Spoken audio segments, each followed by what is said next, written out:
Bien, bonjour professeur Sauriac, bonjour également à Guillaume Pépin, qui nous fait le plaisir pour la deuxième fois de venir à Saint-Nathan nous proposer également une conférence. Merci à tous les deux en tout cas d'être là. Je remercie le public qui est venu nombreux sur un sujet qui concerne effectivement une histoire très locale concernant notre territoire, mais un territoire plus large qui va jusqu'au Comminges et la Gascogne, de façon plus générale.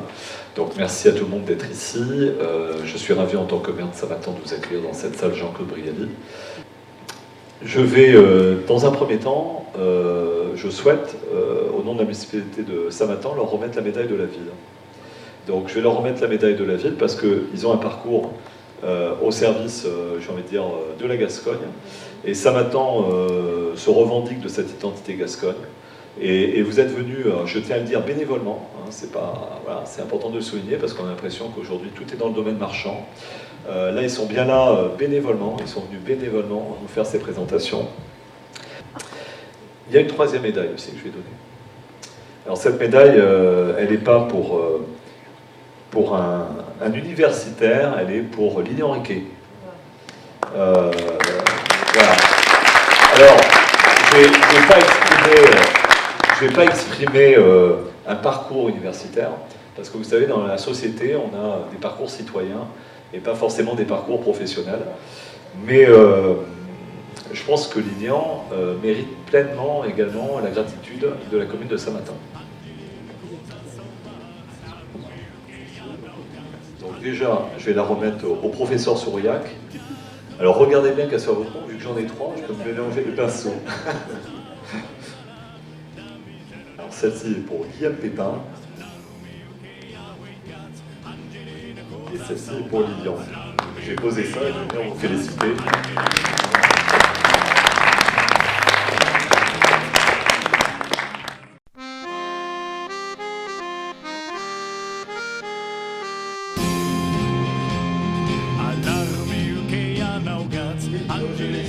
Parler de quelque chose qui est effectivement, qui me tient beaucoup à cœur. Je suis commingeois et il se trouve que quand j'ai cherché à faire de la recherche, je suis tombé sur un fonds d'archives que je ne connaissais absolument pas en allant aux archives de la Haute-Garonne, un fonds d'archives de l'ancien pays de Comminges, que personne ne connaissait d'ailleurs, et qui s'est révélé, et ça je dois le dire, et c'est ce qui va me permettre d'en parler aujourd'hui, qui s'est révélé être d'une qualité exceptionnelle sur une période longue qui va de 1540 à 1610.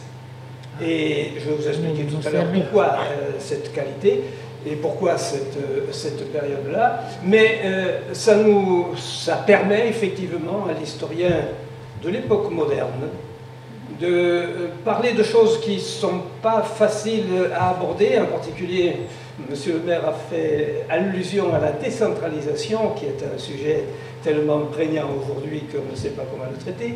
Mais bon, ça y est, et donc la décentralisation, elle existait. Et je vais essayer de vous montrer effectivement sous quelle forme elle pouvait exister à l'époque. Voilà, alors on va faire un petit peu d'histoire, on va faire un petit peu de géographie, rapide bien évidemment, mais je vais essayer de vous expliquer au mieux ce qu'il pouvait en être de cette ancienne société commingeoise et des liens entre le Comminges et Saint-Nathan. Alors, un peu de géographie pour commencer. Voilà les deux espaces du Comminges jusqu'en 1789. Il y a d'abord le diocèse de Comminges autour de Saint-Bertrand, et là vous avez certainement l'espace le plus ancien, le plus antique du Comminges, puisque c'est la cité des Conwenae, qui avait été fondée par Pompée en 72 avant Jésus-Christ, sur l'oppidum, qui est devenu désormais Saint-Bertrand, mais l'oppidum de Lugdunum Conwenae. Et Conwenae, c'est le terme latin qui veut dire amener de toutes parts, rassembler de toutes parts, et qui a donné Comminges. Donc voilà l'étymologie. Alors ça, c'est l'espace. Vous voyez, c'est pas mal, ça fait un joli triangle. Vous remarquerez aussi que dans ce triangle, il y a le Val d'Aran, qui est toujours commingeois, et qui se sent d'ailleurs d'une certaine façon toujours commingeois. Voilà, ici, qui a été rattaché au diocèse de Comminges jusqu'en 1801. Et c'est ensuite qu'effectivement il est passé au diocèse d'Urgell. Alors l'autre monde et l'autre domaine commingeois essentiel, c'est le comté. Alors le comté, vous voyez, il n'a pas tout à fait la même forme. Le comté, il est né quelque part ici aussi, sans qu'on sache trop, autour de Fonsac. Au Xe, il y a peut-être des comtes de Comminges plus ou moins repérés au Xe siècle. À partir du XIe, on les voit un petit peu mieux. Et alors, l'histoire que je vais vous raconter commence tout de même de façon très très jolie, puisqu'il s'agit d'un mariage qui a fait que Samatan s'est trouvé rattaché au Comminges. Et ce mariage, il a lieu en 1120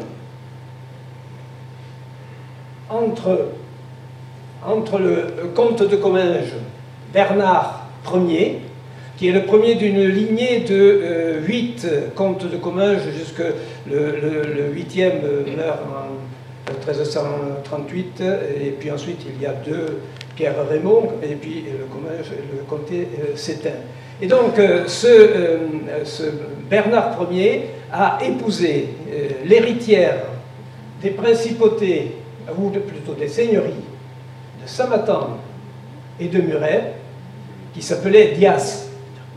Alors, il y avait, vous savez, à l'époque, la politique au XIe et XIIe siècle, ça consiste à essayer de regrouper ce qui a été dispersé dans les siècles précédents. On est à la fin d'un monde qui avait complètement éclaté, dont, après l'empire de Charlemagne, tout a été morcelé, toutes les structures se sont effondrées, et avec le XIe siècle, et probablement, c'est les moines qui ont commencé le travail en permettant la remise en culture des terres, et en particulier les moines de Cluny, dès le XIe siècle. Et donc on voit au XIIe siècle, 1120, ce Bernard Ier, qui est un personnage certainement d'une très très grande qualité, enfin je ne sais pas ce qu'il valait en tant qu'homme, mais en tant que militaire, il était certainement très, très solide. Il avait combattu en Espagne pour chasser, enfin théoriquement ça ne s'appelait pas croisade, mais enfin ça pouvait être du même ordre pour faire reculer les musulmans.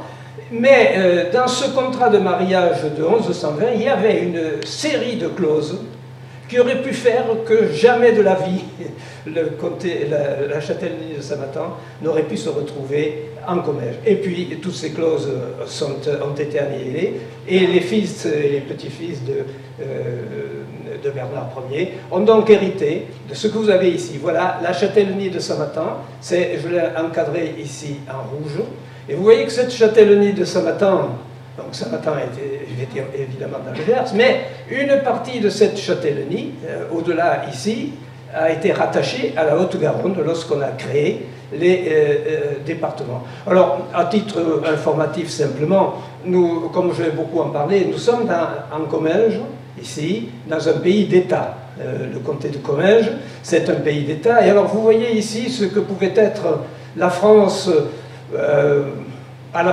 au XVIe siècle, où vous avez effectivement de grands États, Normandie, Bretagne, Bourgogne, Provence, Dauphiné, et puis dans la Guyenne, toute une série de petits États.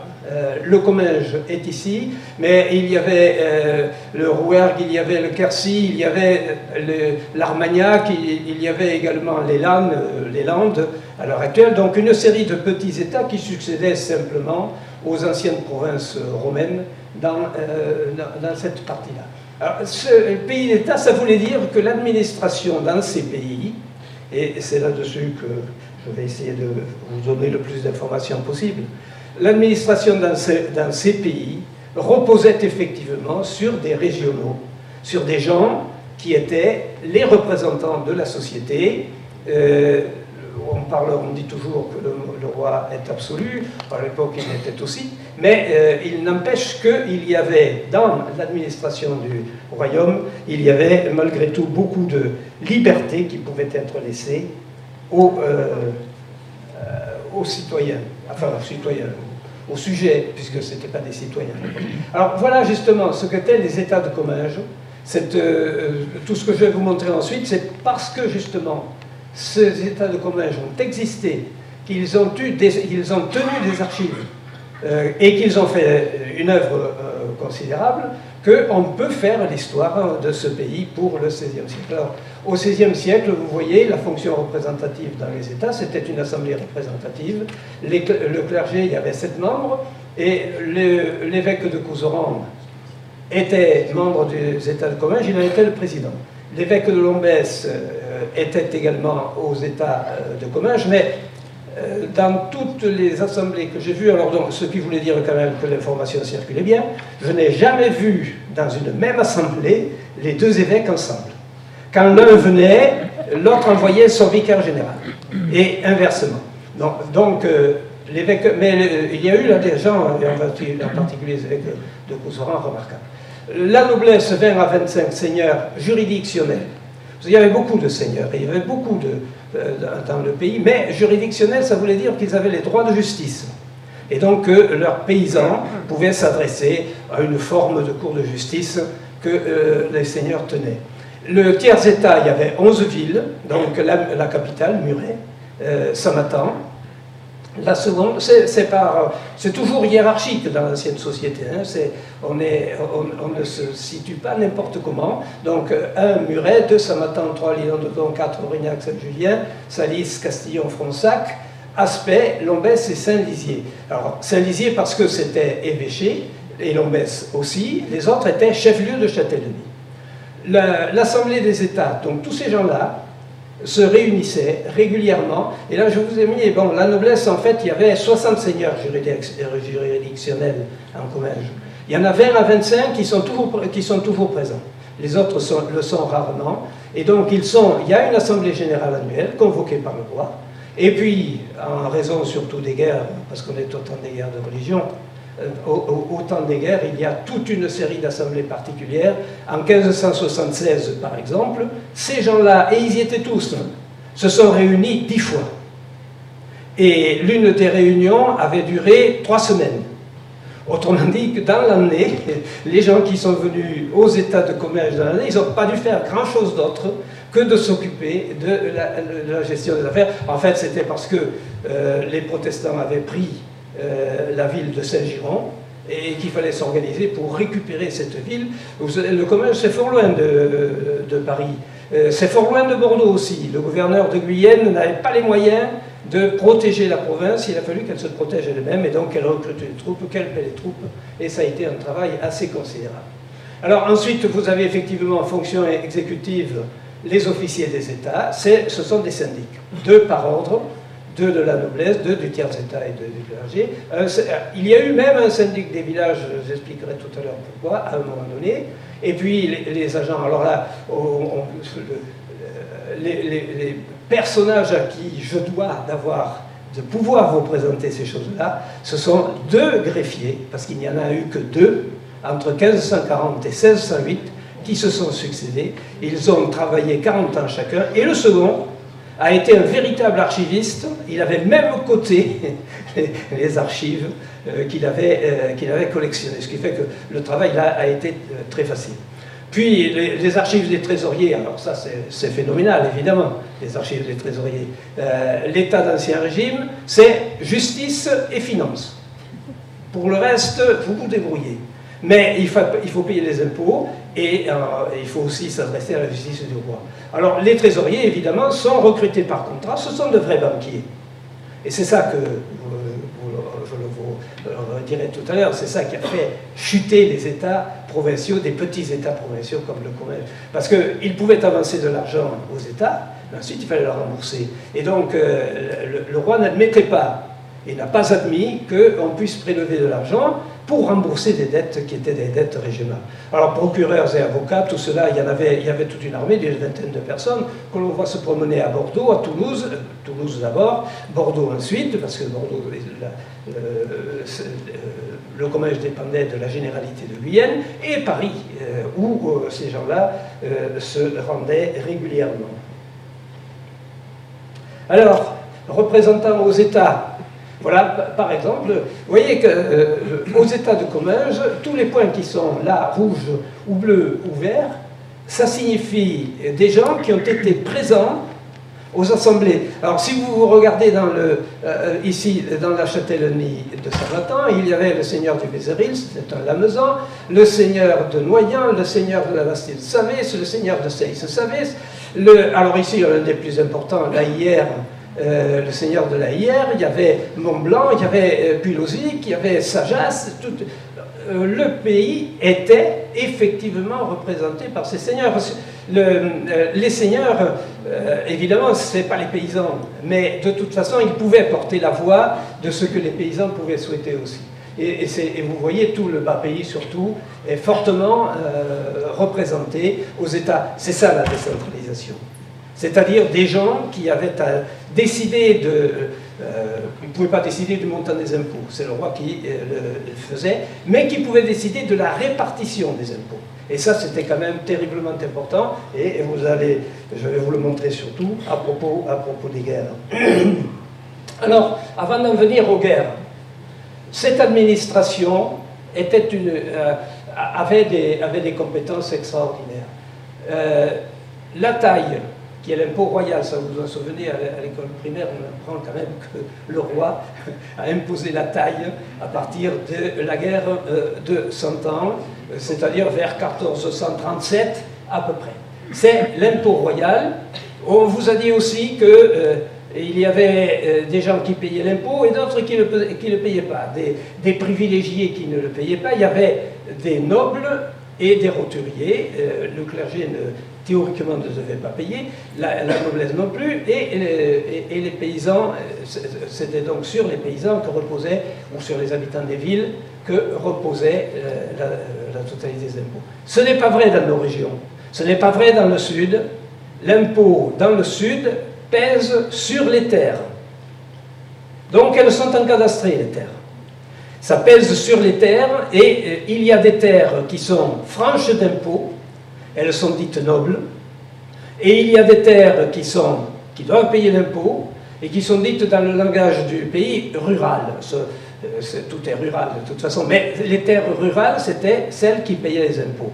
Or, lorsque la taille a été imposée en 1437, on est en pleine guerre de 100 ans. Le bas pays de Comminges est balayé sans arrêt par des troupes tout au long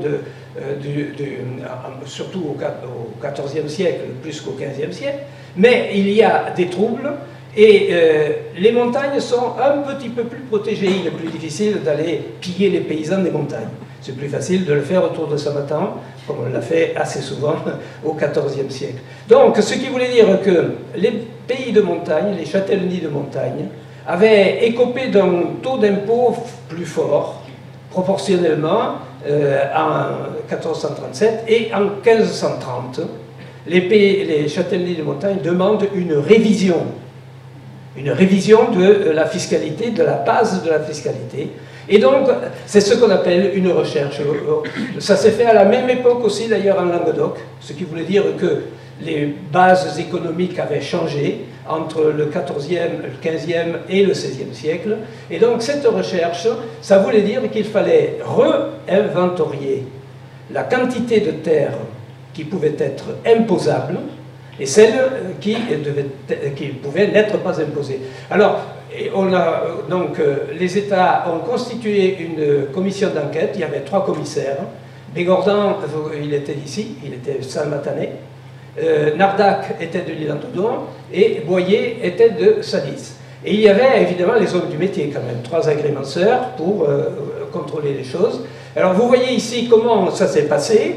La première recherche, donc, parce qu'il y en a une seconde, on va le voir tout à l'heure, les experts de la recherche sont restés 4 jours. Ils ne pouvaient pas, en 4 jours, arpenter la totalité du territoire. Ce qui voulait dire qu'on est à peu près assuré qu'il y avait déjà des documents cadastraux qui permettaient de savoir la taille de ces territoires. Et d'ailleurs, je ne sais pas, monsieur le maire, si vous avez vérifié, enfin, vous savez certainement quelle est l'étendue de la commune de Samatan aujourd'hui, que ça fait combien d'hectares? Non, mais je vous prends au piège. Mais je pense que ce n'était pas très, très loin de ça. Quand je fais 2500, d'accord. Donc, et à Samatan, il y avait, alors voilà, si vous voulez, comment ça ce que l'on recherchait, les revenus de la ville. Il fallait quand même que le roi sache ce que la ville pouvait dépenser et pouvait avoir comme revenu. Alors qu'on dû avoir la gabelle, le gabelle c'est le sel, mais le sel, il n'y a pas d'impôt de sel dans le commerce. Il n'y a jamais eu de prélèvement de gabelle dans le commerce, c'est assez extraordinaire. Ils ont réussi à se protéger. Parce qu'il y a eu un acte d'ailleurs en 1535 de François Ier qui les a libérés jusqu'à la fin de l'Ancien Régime, personne n'a osé y toucher. Mais la gabelle des mazelles, ça veut dire le revenu des boucheries, qui peut valoir chaque année 50 livres ou environ chaque an, desquels le roi en tire chaque an 10 livres. Le résidu en sont chargés de réparer 40 ponts, je ne sais pas si vous en avez 40 encore aujourd'hui à réparer, en payer, ou si vous en avez plus, en payer leurs serviteurs, leurs robes, parce que la tenue consulaire, c'est une tenue, c'est un chaperon en fait, mais c'est une tenue que les consuls arborent systématiquement. Il y avait 4 consuls à Samatan, il fallait 4 robes, et ces robes, il fallait les renouveler. Les robes, les livrets du consulat, l'horloge. L'horloge, il fallait quand même que l'heure puisse être connue, et tenir la ville réparée, le prêcheur du carême, ça c'était évidemment très important. On dit aussi que quelques années sont lois lorsque le vin entre en ville, il peut payer, mais ça, ce n'était pas général. Alors, les noblesses, ce sont les terres nobles. Les noblesses, donc, le commandeur de Samatan, vous voyez l'origine de l'étymologie du mot Samatan. Le commandeur de Samatan, là, ils ont toujours pris la formule ancienne, nette en 1543. 2 métairies de grosse étendue, avec quantité de terroirs nobles qui n'ont jamais payé de terre au roi. Le chapitre de Lombès, une grosse métairie, sans avoir jamais payé de terre. Le seigneur de la Garde, sans en payer de terre. Au total, ça fait 4457 raies de bonnes terres, dont 2337 hectares. On les cataloguait en bonnes et demi-terres. En fait, ici, elles sont toutes cataloguées bonnes, pratiquement les demi, il n'y a pas grand-chose. Et les 10 agrémenteurs, donc, ils arrivent à cela. Le total des noblesses n'était pas extraordinaire. Si vous me dites aujourd'hui 2500 hectares, vous voyez à peu près ce que ça pouvait signifier. L'essentiel du terroir payait effectivement des impôts. Alors, la deuxième... ah oui, non, ça c'est la recherche à Lombès, simplement. Alors ici, parce que je l'ai mise ici parce que, évidemment, Lombès, c'est la ville de l'évêque. Alors aussitôt, les personnages, ils ont des titres un petit peu plus élevés. Honorable, homme, maître, homme, messieurs, maître, Hugues Fromillac, Jean Combe, c'est Combis, hein, c'est une famille qu'on retrouvera ensuite à Lombès. Notaires royaux, les autres n'étaient pas qualifiés de notaires. Là, ils sont... Plus tard, ils le seront. Hein, mais on est en 1543, notaires royaux. Alors, Arnaud Vervia et Jean Caussade, eux, ils n'ont pas de titre. Les conseillers, Laurent Adair, Ramon de Polastron, puisqu'il y avait les consuls, 4 toujours, et ensuite le conseil. Et puis le bail de Bernard Fort, c'est-à-dire qu'ils avaient un serviteur, effectivement, pour s'occuper de tout ce qu'il fallait faire dans la ville. Rente et revenus, profit et monuments, alors les mazelles, toujours, mazelles c'est la boucherie, hein, c'est le terme gascon, pas occitan, gascon, pour la boucherie. La moitié au seigneur, 20 plus petits, c'était pas grand-chose, et toujours l'entretenement des ponts. Ça, c'est le gros problème. Comment on fait pour entretenir des ponts? Autrefois, ça coûte cher, certainement, Aujourd'hui, ça doit coûter cher. Ça coûtait cher autrefois. Alors, les noblesses. Monsieur de Lombès, c'est l'évêque de Lombès. Sa maison épiscopale, 2 bons prés, un champ, un grand bois, et puis une borde jusqu'à 47 sesterades. Il ne possédait rien. S'il n'avait eu que ça, l'évêque de Lombès, il aurait été misérable. Donc, mais il avait d'autres revenus. Heureusement qu'il en avait ailleurs et qu'il y avait les revenus de la dîme. En principe, la dîme dans le diocèse, elle était partagée en 2. Une moitié allait à l'évêque et l'autre moitié allait au chapitre. Donc, ils n'étaient pas pauvres, de toute façon. L'évêque de Comminges, d'ailleurs, même lui, était très riche. L'évêché de Comminges est le 4e au titre des revenus jusqu'à la fin de l'Ancien Régime. C'est pas mal quand même, ça. Pourquoi l'évêque de Comminges n'est pas au État de Comminges? Ah, je vais vous l'expliquer. Bon, je vais y revenir. Oui, il n'est pas aux États de Comminges. Oui, c'est voulu, hein, c'est pas par hasard. Alors, messieurs du chapitre, alors, et là, vous voyez aussi quelque chose d'essentiel pour la société ancienne. Quel est le fondateur de dit Lombès? Le fondateur de dit Lombès, c'est pas lui. Le chapitre n'existait pas quand Lombès a été fondé. Mais c'est lui qui est le maître de Lombès. C'est lui qui est le seigneur de Lombès. C'est pas l'évêque qui est seigneur de Lombès. C'est le chapitre des chanoines. Ils tiennent dans des gros vignobles, je ne sais pas, c'est des vignobles nobles, une grosse pièce de terre, etc. Sans en avoir jamais payé aucune taille au roi. Bon, c'était pas grand-chose ça non plus, 96 sesterades, ça fait 50 hectares. Donc, il n'y avait pas de quoi non plus, mais il avait toutes les dîmes.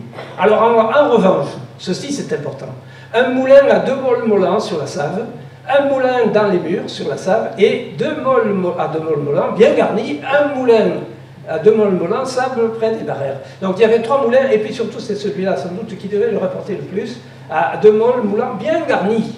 C'est-à-dire qu'il était bien équipé. Oui, la question pourquoi l'évêque de Comminges n'était pas dans les États de Comminges. C'est une question politique certainement. Enfin, mon interprétation est la suivante. L'évêque précédait le comte de très loin dans l'histoire. Et au moment où s'est faite la répartition des terres au XIIe, XIIIe siècle, et quand les États de Languedoc ont été créés, il y a 11 paroisses prises dans l'ancien diocèse de Comminges qui ont été rattachées aux États de Languedoc, et c'est ce qu'on appelle le Petit Languedoc. 11 paroisses. Mais il y avait l'évêque, et l'évêque de Comminges était aux États de Languedoc. Mais il ne pouvait pas siéger, il aurait pu siéger, mais là, il en avait été exclu des États de Comminges, et donc c'est la raison pour laquelle on ne le voit pas, et que c'est l'évêque de Couserans qui préside aux États de Comminges, et non pas l'évêque de Comminges. Alors, les guerres. Les guerres, ça c'est la chose... Alors, ceci dit, c'est à la fois tragique et en même temps remarquablement administré. La première guerre de religion, il se trouve que, effectivement, le Comminges est resté unanimement catholique. En 1568, Montluc, qui est gouverneur de Guyenne, fait faire une enquête en Comminges pour savoir s'il y a des protestants. Dans les résultats, je n'ai pas tous les documents, mais enfin j'en ai un certain nombre. Dans la châtellenie de l'Île-en-Dodon, par exemple, il y a 2 familles protestantes à l'Île-en-Dodon. C'est tout. Et le reste est catholique, est universellement catholique, et c'est partout la même chose. Mais ils sont entourés de protestants à l'Île-au-Jourdain. Dès 1560, commence à se créer une première église, mais c'est surtout en 1580 qu'elle va avoir un chef qui s'appelle Dubourg, et en plus qui est un bon chef de guerre, j'en reparlerai tout à l'heure, et évidemment, il faut qu'il vive, Dubourg, donc il va piller. Il y a ici, au Mas d'Asile, c'est ici, au Mas d'Asile, la plus ancienne communauté protestante de ce qu'est l'Ariège aujourd'hui, mais qui était en bordure du comté de Foix. Et alors ici, il y a un autre grand seigneur, Doudou, qui lui aussi est un seigneur pillard. Il n'y a pas d'autre solution, d'ailleurs. Il faut bien qu'il aille se ravitailler là où il peut trouver de quoi. Et donc, il y a les prises de ville, je vais y revenir, mais avant qu'il y ait les prises de ville, il y a les levées de troupes. Lorsque les guerres de religion commencent en 1562, le gouverneur de Guyenne lève des compagnies. Les compagnies, c'est des compagnies a priori de 300 hommes. Elles ne sont jamais, sans doute, à 300 hommes. Mais on en a levé une vingtaine en Comminges, dans tout ce pays, parce que c'était un pays certainement fortement peuplé. Et ces compagnies, comme il n'y avait pas de guerre ici, là, pour la Deuxième Guerre, ces compagnies, elles avaient été levées, vous voyez, dans tout le bas Comminges essentiellement, et c'était pour aller lutter du côté de Lectoure, qui était cité protestante, et dans la vallée de la Garonne. Et alors, les troupes, une fois qu'elles étaient recrutées, d'abord il fallait que ce soit les villages qui les fournissent, et une fois qu'elles étaient recrutées, elles cheminaient vers le lieu du combat. Et ça, les points rouges, ce sont les étapes. Les étapes, ça durait 1 jour et demi. Et il fallait que la communauté... Alors, je ne peux pas vous présenter un exemple pour la communauté de Saint-Matan, mais vous allez voir quand même ce que signifie. C'est compagnie de Roquefort, c'est à Saint-Médard, Castillon-Saint-Médard du côté de Céronès. Voilà ce que signifie effectivement le logement des troupes. À la maison de maître Nandal Chaureau, peintre, le capitaine, et ceux qui mangeaient et buvaient ordinairement avec lui. Et ils buvaient sans doute aussi assez fortement. Donc c'était c'était en octobre, et je vois qu'il y a du vin blanc quelque part. Donc il prenait le premier vin fait, 4 mesures de blé, etc. 30 chefs poulailles. Autrement dit que quand les troupes étaient passées, il n'y avait plus de basse-cour. Il fallait la reconstituer. Voilà, les chapons, ça c'était pour les gens, pour les commandants. Les oies, il n'y en avait pas beaucoup. Et puis le foin. Alors au total, ça montait. Donc vous voyez, en pain, 13 livres, en vin, 15, c'est déjà un petit peu plus. Et le reste, ça faisait à peu près en tout 12 plus... non, ça faisait 12 livres à peu près. Non, c'était relativement peu, mais tout ça c'était fourni par la communauté. Or, ceci, si je l'ai, c'est parce qu'effectivement, tout ceci a été codifié. Les communautés d'habitants transmettaient aux États de Comminges à Muret la liste de tout ce qu'ils avaient dépensé. Et tout cela a été pris en compte sur l'ensemble du comté. Et donc, quand... qu'est-ce que j'ai ici? Oui, voilà. Au total, 24 logeurs, 119 soldats qui ont dépensé 89 livres, taxés 25 livres. Autrement dit, ils n'ont pas payé 89 livres, mais dans la répartition qui s'est faite dans tout le pays, il leur restait 25 livres. Le reste était payé solidairement par les autres communautés. Le poids de la guerre, donc les Huguenots, vous avez ici Dubourg. Alors, Dubourg s'est installé en 1580. Entre 1560 et 1580, la communauté protestante huguenote de l'île Jourdain est peu active. Elle ne doit pas être très nombreuse non plus, et puis elle est sans doute contrée aussi par les catholiques de la ville. Mais là, quand Dubourg c'est un fidèle, c'est une grande famille méridionale, et c'est un fidèle d'Henri de Navarre. Donc, une fois que Dubourg s'est installé là, évidemment, il a une troupe à nourrir. Et cette troupe, on voit ici, on la voit apparaître à Pompiac en 1580, immédiatement. Hein. Il n'a pas été plutôt installé qu'il y a un raid sur Pompiac et il y en a un autre sur Garavet. Et il aurait pu y en avoir d'autres. Mais l'astuce des habitants de cette châtellenie de Saint-Matan, sachant que Dubourg allait revenir, ils ont passé traité avec Dubourg. Pour ne pas être pillés, ils lui ont versé une somme qui était modique d'ailleurs, il n'était pas très exigeant finalement, mais une 20aine de livres par village. Et comme ça, ils ont passé la fin des guerres de religion sans être beaucoup inquiétés. Alors, Puymorin, c'est beaucoup plus... Garavet et Pompiac, c'est pas très sérieux. Puymorin, alors, il y avait sans doute des gens de Dubourg, mais il y en avait aussi de Dessus qui venaient de la Bigorre. Là, ça a été beaucoup plus rude, parce que la position de Puymorin est forte. Et si vous vous promenez à Puymorin, vous verrez qu'il y avait une plateforme au sommet du village et le château a été rasé. Ça, immédiatement, la population a fait raser le château. Les autres protestants, c'est Doudou, donc au Mazazi. Alors ici, c'est sanglant, là, pendant très très longtemps. Et les paysans des montagnes n'ont pas su traiter comme l'ont fait les paysans de Châtellenie de Saint-Nathan. Ils ont été systématiquement radiés. Alors ça commence à l'Escure, il y a Saint-Lizier, il y a Saint-Giron, il y a la Cave. Et puis, à un moment donné aussi, je trouve dans les archives de Comminges, ils ont pillé tout le Castillonnais. Et ça fait des sommes extraordinaires. Voilà le poids de la guerre à cause des conflits et des difficultés qu'il pouvait y avoir provenant de ces conflits. Alors, j'en viens maintenant à la fin. Là, je vous ai montré ce qu'était une décentralisation. Autrement dit, les États de Comminges ont à la fois géré le prélèvement de l'impôt. On leur a laissé gérer comme ils le voulaient, à condition qu'ils paient, évidemment. Mais on leur a laissé gérer selon leur propre méthode. Ils avaient la possibilité, donc, finalement, d'administrer correctement leur région. Mais, alors, le problème, c'est qu'à partir... Il y a un phénomène aussi d'ordre international qui joue là-dessus et qui va perturber les choses. Vous savez, on vous a dit certainement que au XVIe siècle, les Espagnols ont trouvé beaucoup d'or et d'argent en Amérique. Et en particulier, les mines d'argent du Potosi ont été prospères, extraordinairement prospères, à partir de 1560. Ce qui fait que beaucoup d'argent est arrivé en Europe.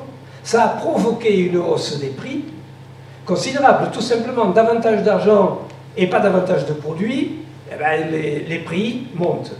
Et par conséquent, le roi de France, qui devait payer des troupes, qui devait acheter des munitions, qui devait payer des vivres, lui, le coût de la guerre, il a monté de la même façon que l'inflation, que cette première inflation. Et donc, Henri III, en 1576, commence à essayer de mettre des impôts nouveaux. Et les États, évidemment, ne veulent pas payer. Et alors, on trouve des astuces, mais les astuces ne trompent personne. Et donc, entre 1580 et 1586, les généraux de finances de Bordeaux, qui sont les trésoriers qui prélèvent les impôts, écrivent ceci: la plupart des syndics et gens des États sont coutumiers de donner empêchement à l'imposition élevée des deniers portés par les commissions de Sa Majesté au-dessus de l'ordinaire des taillons et creux de 3 sous. Ça, c'était les 3 taxes habituelles, et au-dessus, donc, il y avait les taxes supplémentaires à cause de la guerre. Même en Rouergue, Quercy, Rivière-Verdun, Comminges et Armagnac, tellement que nous estimons qu'il ne se lèvera pas de quoi acquitter les charges ordinaires, et encore bien tard, d'autant que nos commissions, et pour l'Assemblée des États, ont été surprises aux porteurs par ceux qui se sont élevés à l'arbre. En fait, ça c'est un peu... enfin, à l'époque peut-être, quand ils l'ont écrit, les commissions n'avaient pas été transmises, mais en fait les gens ont payé cette année-là. Mais si vous voulez, ce qui est dit ici, c'est qu'effectivement, on retarde le paiement des impôts, et ça ne plaît pas du tout aux officiers du roi. Et donc les États provinciaux commencent à leur peser beaucoup à partir de ce moment-là, et ils pensent déjà à ce moment-là à effectivement les supprimer. Et alors, voilà la suppression. Voilà l'édit de 1622, édit rétablissant les élus, parce qu'il y avait eu une première élection en 1603, Louis, etc. Avons par ces stuits présentes édits perpétuels et irrévocables. Les édits du roi sont toujours perpétuels et irrévocables, ça ne veut pas dire qu'on ne peut pas les révoquer. Mais ils sont déclarés ainsi: établissons de nouveau en chef et titre d'office formés dans chacune de nos recettes, etc., pour les tailles, taillons et autres deniers, des élections pour prélever les impôts, et l'élection de Comminges est située à Muret. Autrement dit, à partir de ce moment-là, ce sont des élus, c'est-à-dire des officiers du roi, et non plus les agents des États de Comminges, qui vont faire la répartition dans les communes, dans les communautés, et qui vont prélever les impôts. Les États, à partir de ce moment-là, ne servent plus à rien. Alors, pour agrémenter un petit peu mon propos, voilà ce que ça peut donner, c'est un schéma de type, actuellement de type systémique, si vous voulez. Le bleu, c'est le corps social tout entier. Au sommet, vous avez le roi, souverain, l'appareil d'État, les conseils, la loi. Vous avez la justice, effectivement, ça, appareil d'État décentralisé. L'administration financière qui est en dessous. Alors, si vous voulez, ici, vous voyez les lettres patentes qui ordonnent la levée des impôts, viennent du Conseil du Roi, elles passent par les commissaires qui sont à Bordeaux, et les commissaires de Bordeaux envoient ce qu'on appelle l'amende de l'impôt et à la représentation provinciale, c'est-à-dire aux États de Comminges. Et les États de Comminges font ensuite la répartition sur les communautés d'habitants, et puis l'argent, lui, il remonte en passant par les trésoriers des États.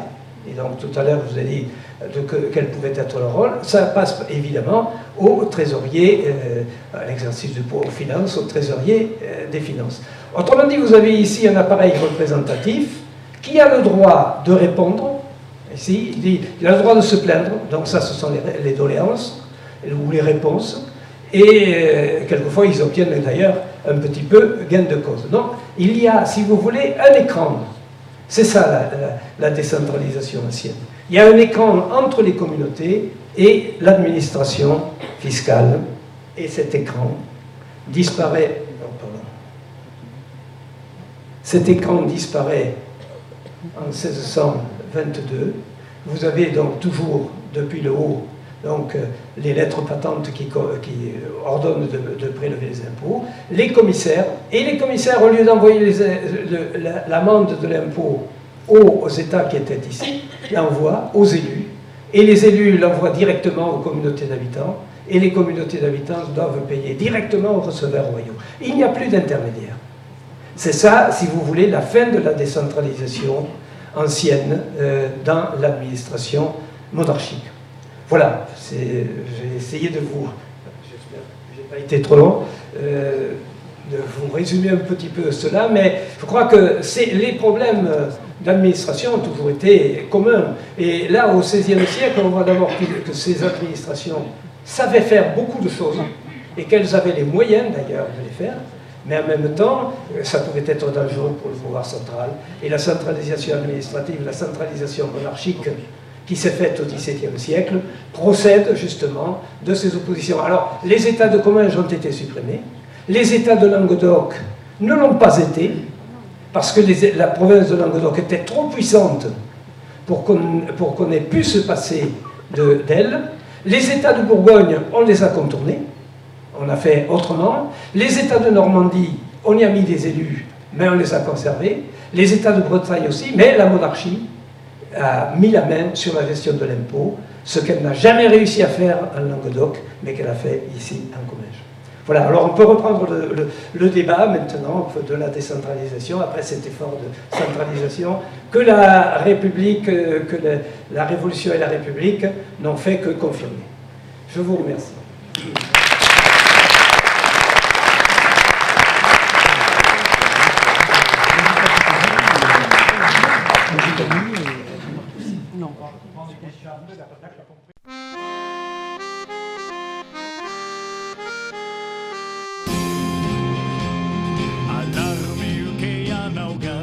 Alors, comme monsieur le maire m'a gentiment présenté tout à l'heure, je suis donc Guillaume Pépin. Je suis docteur en histoire de l'université d'Oxford. J'ai fait une thèse concernant l'Aquitaine dite anglaise, les relations avec leurs sujets gascons. C'est plutôt la Gascogne occidentale. Pour ceux qui connaissent la Gascogne, c'est la Gascogne linguistique entre Garonne et Pyrénées, même si le Pays Basque Nord, en fait, était inclus dans cette Gascogne-là, en particulier le Labour et la Soule, jusqu'en 1789, et ça, c'est au point de vue, on va dire, administratif. Bon, c'est complexe, je ne vais pas rentrer dans les questions de limites de la Gascogne, etc., même si, au cours de mon propos, je vais être obligé de temps à autre de l'évoquer. Et donc, pendant 10 ans, j'ai fait partie d'un programme de recherche et de publication en ligne qui s'appelle The Gascon Rolls Project, qui publiait en ligne, en anglais, des résumés détaillés des rouleaux de parchemin, des rolls, qui concernaient la Gascogne occidentale essentiellement, mais aussi parfois un peu le Périgord, la Saintonge, le Limousin, ça dépendait des limites du duché d'Aquitaine ou de Guyenne. Et en fait, ça a duré 10 ans et on a donné à peu près, ça a donné en tout l'équivalent de 3200 pages. Ça se trouve sur Internet. Alors c'est en anglais car c'était financé essentiellement par les Anglais. Moi j'étais chargé de travailler sur pas mal de rôles qui étaient écrits en latin. Je les ai donc résumés en anglais et j'ai identifié les personnes et les noms de lieux. Et maintenant que j'ai terminé cette œuvre avec d'autres personnes, bien sûr, hein, je ne vais pas non plus m'attribuer tout le mérite, je vais lancer là une société qui s'appelle HistoryWeb. Vous voyez ici l'URL du site web. Et c'est une société, une agence chargée de créer des sites web pour le patrimoine, que ce soit des châteaux, des églises, des villes, des villages, des régions, des départements, qu'importe. Et car souvent elles sont faites par des agences de communication qui n'ont pas d'historiens à disposition et qui font des choses un petit peu de manière parfois pas terrible pour le patrimoine. Enfin, c'est mon avis. Hein. Et ensuite aussi, je vais aussi m'occuper de recherche historique, car souvent les communautés de communes, les communautés territoriales et aussi les privés qui possèdent des biens ne savent pas à qui s'adresser pour faire des recherches historiques sérieuses et raisonnées, sachant éliminer les fausses légendes des vrais faits.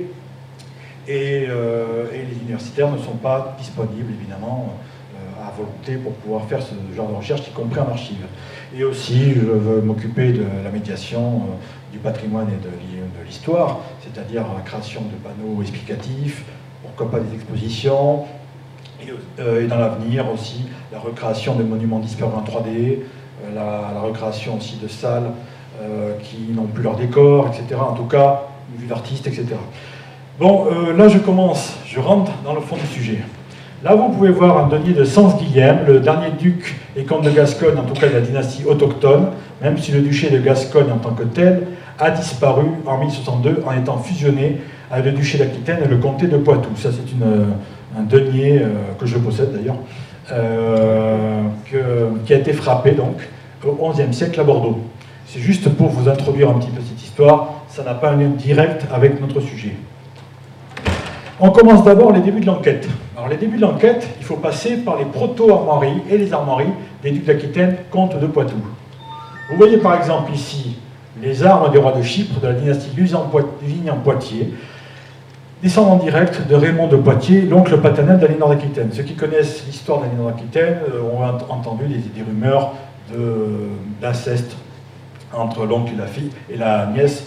Bon, ce sont des légendes, mais qu'importe, ça veut dire simplement qu'il y a une dynastie issue des ducs d'Aquitaine, comtes de Poitiers, qui a été établie d'abord dans la principauté d'Antioche et ensuite par mariage dans le royaume croisé de Chypre. Et là, vous voyez les armoiries de Chypre. Tous les emblèmes ont été compris. Vous avez la croix de Jérusalem, le lion des Lusigniens avec les bandes bleues et blanches, et le lion des rois d'Arménie, de la petite Arménie, rouge sur fond jaune. Et en fait, l'autre lion, on ne comprenait pas ce que c'était, on pensait que c'était le lion de Chypre. Et un ambassadeur héraldiste, un spécialiste de l'héraldique sérieuse, qui s'appelle Jean-Bernard de Vèvre, a démontré dans un article que le lion rouge était tout simplement le lion des comtes de Poitiers, duc d'Aquitaine. Et sa démonstration est très, je dirais, convaincante. On voit ici ensuite le premier sceau royal de Richard Cœur de Lion, qui a été roi d'Angleterre de 1189 à 1199. Et si vous regardez bien l'écu, avec la petite bosse qu'on appelle le humbo, on voit une sorte de lion héraldique primitif.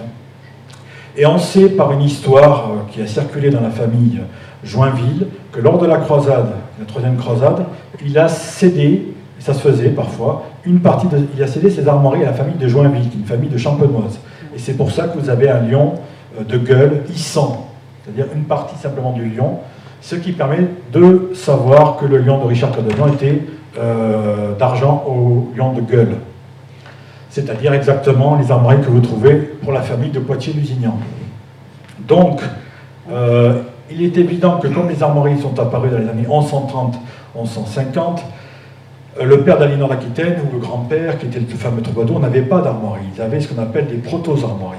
c'est-à-dire qu'ils ne les portaient pas sur des écus, ils devaient les porter sur probablement des bannières ou d'autres supports, et sûrement sous la forme de lions romans, c'est-à-dire des lions passants, c'est-à-dire qu'ils n'étaient pas debout.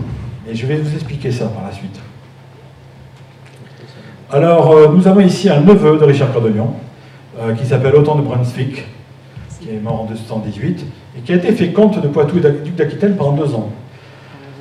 Et il était ensuite empereur du Saint-Empire romain germanique, selon Otton IV. Il a été battu à la bataille de Bouvines par le roi Philippe Auguste. Et en fait, il avait utilisé comme armoirie, en tout cas celle qu'on connaît, les armoiries utilisées par les rois d'Angleterre, les 3 léopards jaunes sur fond rouge. Mais curieusement, on retrouve comme emblème de la ville qu'il possédait en domaine propre, Brunswick, on retrouve le lion rouge sur fond blanc, c'est-à-dire d'argent au lion de gueule. Et c'est sans doute pas un hasard. Ça provient du fait, on peut supposer raisonnablement que ça provient du fait qu'il a été duc d'Aquitaine et comte de Poitou pendant 2 ans. Et que de toute façon, c'était les armoiries de Richard Cœur de Lion dans l'essentiel de sa vie, sauf la dernière année de sa vie, où il a adopté les 3 lions sur fond jaune, qui a été conservé par son successeur Jean Santerre, et tous ses successeurs retournent en Angleterre jusqu'à nos jours. Et là, vous avez les armes de Richard de Cornouailles, le frère du roi d'Angleterre Henri III, donc comme lui, fils de Jean Santerre et neveu de Richard Cœur de Lion, titulaire théorique du comté de Poitou à partir de 1225. Alors, il était titulaire théorique car le Poitou a été conquis par le roi de France. Néanmoins, il avait pris le titre. C'était une prétention pour pouvoir finalement le reconquérir. Et là, on aperçoit encore ce fameux lion rouge sur fond blanc, mais avec des besants, entouré d'une bordure besantée. Donc, je vais essayer de vous expliquer pourquoi il y a eu cette bordure besantée. Alors, on le retrouve sur plein de supports différents. Là, vous voyez quelques-uns des supports. Là, c'est la ceinture du prince Alphonse, je crois que c'est Alfonso de la Cerda, qui se trouve au monastère de Las Huelgas à Burgos. Et là, c'est en Angleterre.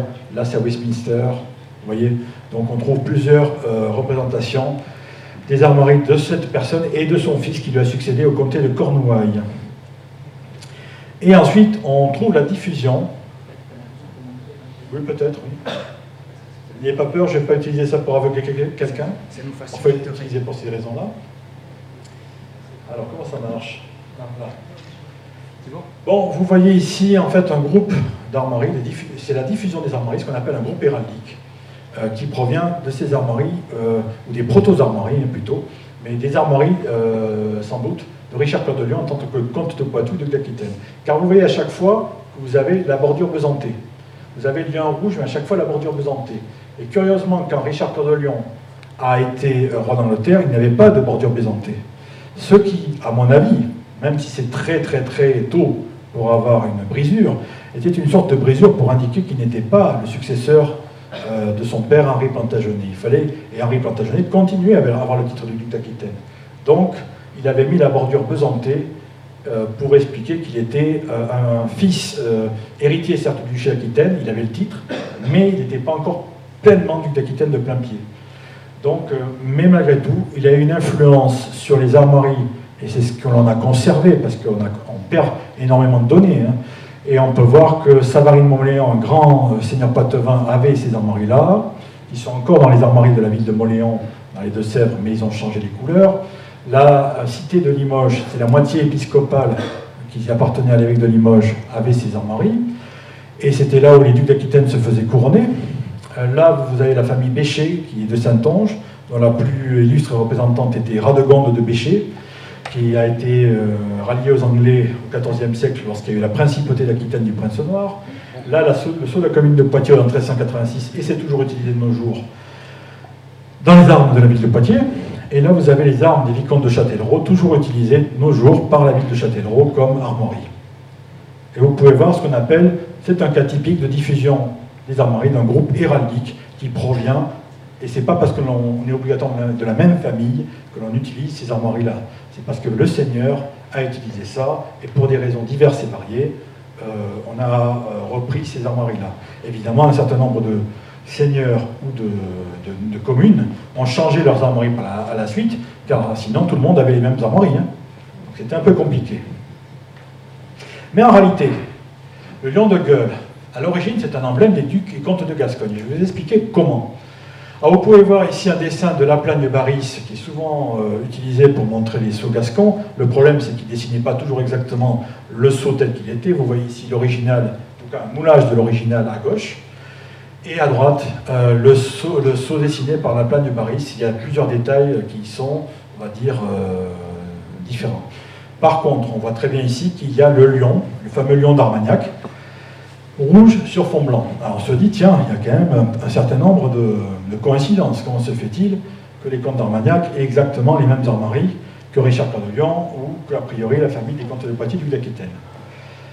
Alors, on pourrait penser, tout d'abord, que c'est une diffusion d'armoiries à partir des comtes de Poitiers du d'Aquitaine, qui avaient succédé au duc de Gascogne. Ma thèse est plutôt l'inverse. C'est que les ducs d'Aquitaine, comtes de Poitiers, quand ils ont conquis la Gascogne, pour légitimer leur conquête, qui n'était pas d'ailleurs légitime, parce qu'ils n'avaient pas de droit, en tout cas le duc d'Aquitaine qui l'a fait n'avait pas de droit dynastique sur la Gascogne, ils ont sans doute repris l'emblème des ducs de Gascogne pour légitimer leur pouvoir en Gascogne. Alors en fait, à la base, et dans le cas même de beaucoup d'emblèmes héraldiques, le lion qui est mis sur un écu tel que vous le voyez est à la base un lion passant, c'est-à-dire qui est les quatre pattes au sol ou quasiment, comme vous le voyez ici pour le lion issu de l'Apocalypse, du manuscrit de l'Apocalypse de Saint-Sevé.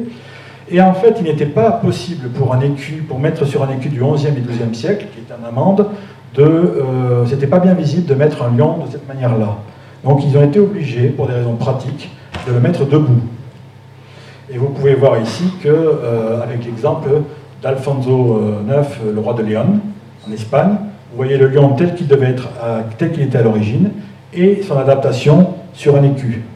C'est ce que j'ai montré ici. Et en plus, le lion est toujours figuré vers, alors comment on pourrait dire ça? À gauche, à droite, je ne sais pas. Bon, vers la gauche, voilà. Parce que tout simplement, un chevalier était droitier la plupart du temps, et il mettait l'écu à gauche. Et sur le cheval, pareil. Et il fallait que le lion attaque vers l'ennemi, vers le combat. Et donc il fallait qu'il soit vers cette direction-là. C'est pour ça que les lions héraldiques sont toujours dans cette position-là. Jamais dans l'autre position. Si vous les voyez là, c'est qu'il y a une erreur. Il y a une erreur où vous voyez les armoiries ou le drapeau à l'envers. Ce qui arrive que, par exemple, vous voyez, alors là, il est à l'envers. Là, il est dans le bon sens. Là, il est dans le bon sens. Vous voyez ? Ensuite, alors il y a une sculpture qui a été attribuée au tombeau de Sant Smitara, un duc de Gascogne, alors plus ou moins réel ou mythique, on ne sait pas trop. Et c'est en fait, ça représente Samson maîtrisant un lion, Samson dans la fosse au lion. Et Samson était apparemment rapproché du prénom Santius, qui est Sancho en espagnol, et Sans en gascon. C'était l'ancien monastère de Saint-Orens-d'Auch, qui est maintenant conservé au château de Marsan, qui se trouve pas loin d'Auch, je crois, dans le Gers.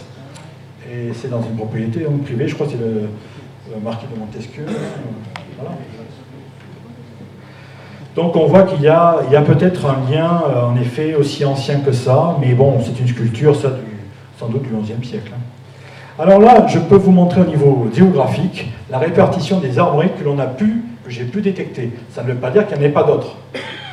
Mais on peut voir que les comtes issus des comtes de Gascogne, par des branches cadettes en fait, les comtes d'Armagnac et de Fezensac, comme vous l'avez vu, le comte de Pardiac, c'est la région de Marciac, utilisaient le lion rouge sur fond blanc, enfin on va parler héraldique, d'argent au lion de gueule, ou des variantes, parce que c'était très courant dans le monde héraldique de ne pas être pas l'argent, mais l'or. Donc c'était d'or au lion de gueule. Et on peut voir que les vicomtes, comme vous le voyez en latin bis comites, c'est le pluriel, et les comtes, c'est en latin comites, à l'origine, ce sont toujours, y compris en Béarn, Béarn c'est très distingué par la suite, mais c'était des délégués locaux des comtes de Gascogne. Et le comté de Gascogne, c'est tout ce que vous voyez en jaune. Le duché, c'est plus grand. Le duché, ça correspondait, Ça comprenait l'Armagnac, le Pardiac, la Bigorre, les 4 vallées, donc de la Barousse, le Magnoac, etc., etc. Le comté de Bordeaux, c'était différent, c'était considéré gascon plus tard, au cours du XIIe siècle, mais c'était réuni politiquement au duché de Gascogne fin Xe siècle à peu près. Et donc vous pouvez voir plusieurs familles de vicomtes, les Lomagne, les Gabardins, les Marsans, les Dax, les Hortes qui sont descendants des Dax, Soule, les vicomtes de Soule et les vicomtes de Labour, qui étaient en fait des délégués des comtes de Gascogne, et on voit dans des versions de leurs armoiries qu'ils ont le lion rouge, alors soit sur fond blanc, soit sur fond jaune. Et plusieurs seigneurs aussi, dont par exemple les Preyssac du côté de la Lomagne, qui se sont ensuite mis en bordelais. Eux avaient ce lion rouge sur fond blanc, mais ils étaient par exemple présents à une assemblée générale de la Gascogne autour du dernier duc autochtone qui s'appelait Sens-Guillem, à Saint-Pé-de-Généresse, Saint-Pé-de-Bigorre, en 1022, et les Lamotte, de Rocataya de Langon, qui eux, il y a un ancêtre qui s'appelait Ramon Paba, qui a tué un comte de Gascogne. On ne sait pas l'instigation de qui, peut-être l'instigation justement de Sens-Guillem, on ne sait pas trop, mais qui était lié très fortement au comte de Gascogne, et qui eux aussi avaient un lion rouge sur fond blanc. Alors là, vous voyez, les comtes issus de branches cadettes, comte d'Armagnac. Alors à partir du XIVe siècle, ils ont écartelé avec les armoiries du comté de Rodez. C'est important pour la suite, c'est pour ça que je vous les montre. Et là, les armes du comte de Pardiac, de la maison de Montlezun. Il reste encore des traces du château de Montlezun, quasiment rien, un bout du donjon à Montlezun, et dans un armorial du XIVe siècle, et les armes de la maison de Montlezun à l'époque moderne. Je ne sais pas s'il y a encore des descendants, mais ils devraient utiliser cette version-là des armoiries. Vous voyez, c'est toujours le lion de gueule. Après, des vicomtes ou branches cadettes des vicomtes, dont les ancêtres étaient les délégués des comtes de Gascogne. Tout d'abord, les armes du Labour, pas celles qu'on met actuellement tout le temps, mais les armes de Labour sont un armorial du XVIe siècle qui a copié un armorial du Moyen-Âge. Vous voyez, c'est d'argent au long de gueule. Les armes des moyens en dessous, le branche aîné, c'était les descendants directs de la branche aînée, et non pas d'une branche cadette, des vicomtes de Soule. Là aussi, ça change des armoiries qu'on connaît habituellement.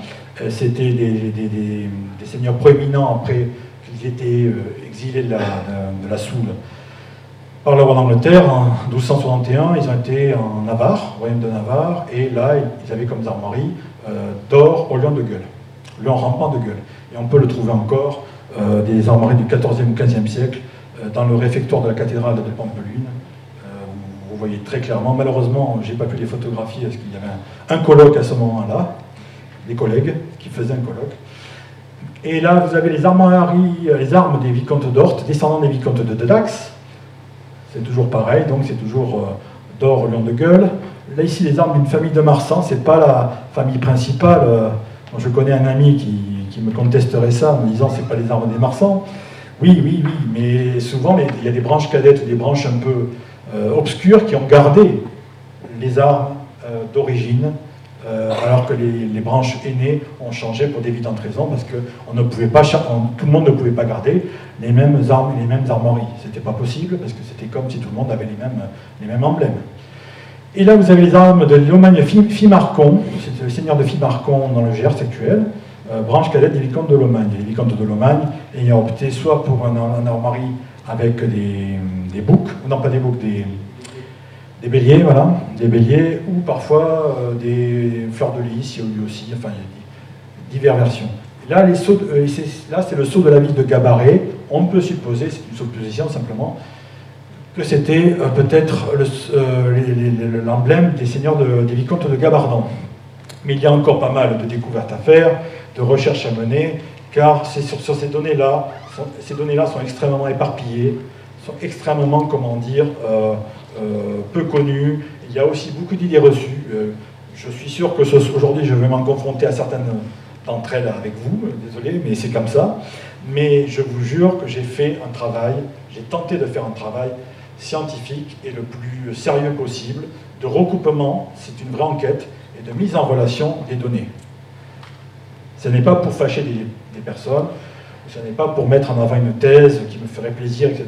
Je sais que le lion est très répandu à travers l'Europe, et j'y peux rien. Il se trouve que dans ce cas-là, c'est ça qui transparaît. Ensuite, vous avez des seigneurs utilisant le lion rampant de Gueule, Monseigneur d'Espelette, Gairos, qui était l'un des 10 barons de Béarn. Hélas, je n'ai pas réussi à trouver l'ensemble des armoiries, loin de là même, des principaux barons de Béarn. C'est un truc apparemment qui n'a jamais été travaillé, parmi les nombreuses choses qui n'ont jamais été travaillées, parce qu'on croit toujours qu'on connaît tout, y compris dans les histoires d'ailleurs nationales ou internationales, il se révèle que très souvent, même les collègues historiens travaillent toujours les mêmes sujets.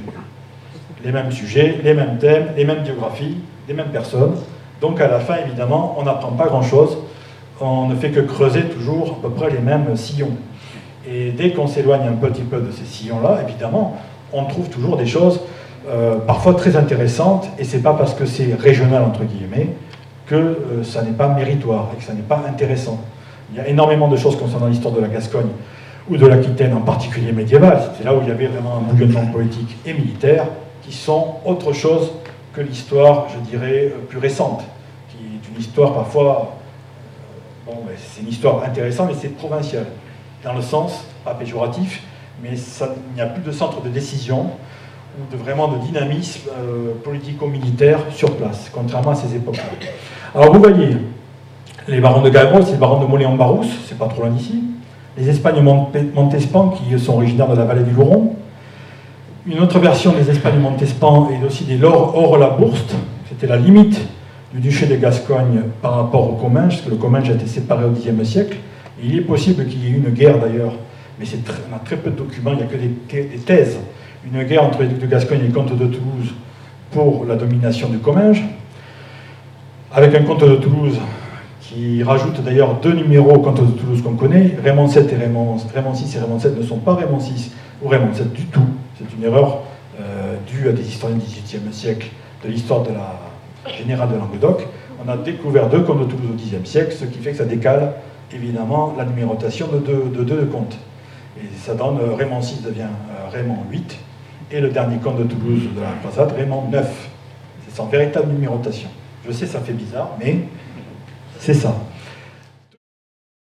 C'est très compliqué car il n'y a aucun répertoire des armoiries concernant l'Aquitaine, la Gascogne, concernant le Sud en général d'ailleurs. Donc on est très mal renseigné à tout ce niveau-là. Et ces sujets-là, jusqu'à ce que Michel Pastoureau, qui était professeur à l'école des hautes études à Paris, qui fait pas mal de livres qui ont du succès sur les couleurs, rouge, bleu, etc., a un petit peu redonné des lettres de noblesse aux études héraldiques, car avant c'était limité, on va dire, aux personnes qui s'occupaient de la noblesse, parfois à certaines personnes un petit peu qui s'occupaient du passé, mais pas de manière, on va dire, scientifique, et pas de manière, on va dire, sérieuse, en tout cas du point de vue des historiens. Alors maintenant, on a quand même des outils, y compris à l'étranger, qui nous permettent maintenant justement de voir ces affaires de diffusion d'armoiries, de transformation d'armoiries. Il y a quand même des règles, il y a quand même des choses intéressantes à tirer des armoiries, et en plus, ce sont les emblèmes. On ne connaît pas les 3/4 du temps les visages, ou même à quoi ressemblaient la plupart des seigneurs médiévaux, mais par contre, on connaît, si on a la chance, leurs armoiries, et si on a encore plus de chance, leurs émaux, c'est-à-dire les couleurs des armoiries. C'est pas toujours le cas non plus, parce qu'on n'a parfois que les sceaux, et on ne sait pas les couleurs. Alors, là, des armes du roi d'Angleterre à celles du duc d'Aquitaine ou de Guyenne. Je tiens à dire que, sauf contrairement à la Révolution française et à partir des années 1650, Guyenne et Aquitaine n'étaient pas distinctes de la Gascogne, en tout cas pour cette période-là. Je ne parle pas de toutes les périodes. Guyenne était plus grande et comprenait en fait la Gascogne en son sein. C'était un système de poupée russe. Et donc il faut comprendre que les armes du roi d'Angleterre, qui sont les dernières armes de Richard Cœur de Lion, la dernière année de son règne, sont celles qui sont restées jusqu'à nos jours pour symboliser le roi d'Angleterre. Et par la suite, simplement, le royaume d'Angleterre. Car je crois que je vous l'ai écrit avant, les armoiries sont avant tout dynastiques.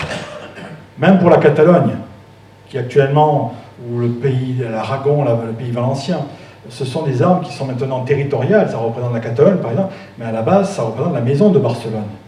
Ça ne représente pas le territoire. Et etc., etc. Les fleurs de lys, ça représentait les rois de France, et non pas la France. Donc là, c'est les armes du roi d'Angleterre, et à partir des années 1370, on voit apparaître les armes de la Gascogne, ça se prononçait, et qui sont en fait celles du duché d'Aquitaine. Mais ce n'est pas du tout les Anglais. Les pro-anglais, les Gascons pro-anglais utilisaient toujours ça. Ils n'ont jamais écartelé avec les armes des rois de France, quand bien même le roi d'Angleterre se prétendait roi de France, et qu'il avait incorporé les armoiries des rois de France dans ces armoiries-là. Jusqu'à la fin, jusqu'en 1451-53, tous les sceaux que l'on trouve qui existent en Aquitaine sont les 3 léopards, c'est tout. Et alors le léopard tout court, que vous voyez là, donc léopard qui est un lion en fait, une sorte de lion, c'est en fait sans doute dans le cadre du sacre de Reims des rois de France. Il fallait absolument qu'ils présentent un duc d'Aquitaine, même s'il ne venait jamais. Et ils ont inventé quelque part, ou en tout cas repris, des armoiries avec un seul lion. Ils en donnaient 2 pour la Normandie. Et en réalité, on croit toujours que c'est le lion d'Aquitaine plus les 2 de Normandie, les 2 léopards de Normandie, qui ont créé avec Henri II Plantagenet et Aliénor les armoiries du royaume d'Angleterre. C'est en fait l'inverse. C'est en fait l'inverse. Et vous voyez ici un tableau qui montre le sacre à Reims du roi Louis XII. Vous voyez au-dessus des bannières de France, ou des fleurs de lys, la Bourgogne, et après la Normandie et la Guyenne. Voilà. Alors, ils n'étaient pas présents, les ducs, ils n'existaient plus d'ailleurs. C'était toujours des nobles qui prenaient le rôle de duc de Normandie et de duc de Guyenne. Après, on passe aux armes modernes de la Gascogne, 3e partie. Alors, avant 1650, comme je vous l'ai expliqué, la Guyenne incorporait la Gascogne. Le Béarn, lui, entre-temps, était devenu, on va dire, indépendant de facto, et la Guyenne pouvait aller très haut. Ça pouvait comprendre le Poitou, l'Angoumois, le Limousin, la Saintonge. Là, vous avez la situation en 1650, à peu près, quand on a commencé à distinguer la Guyenne de la Gascogne. Alors j'ignore pourquoi, parce que à l'époque de M. Souriac, il n'y avait que la Guyenne, on ne parlait pas de Guyenne et Gascogne.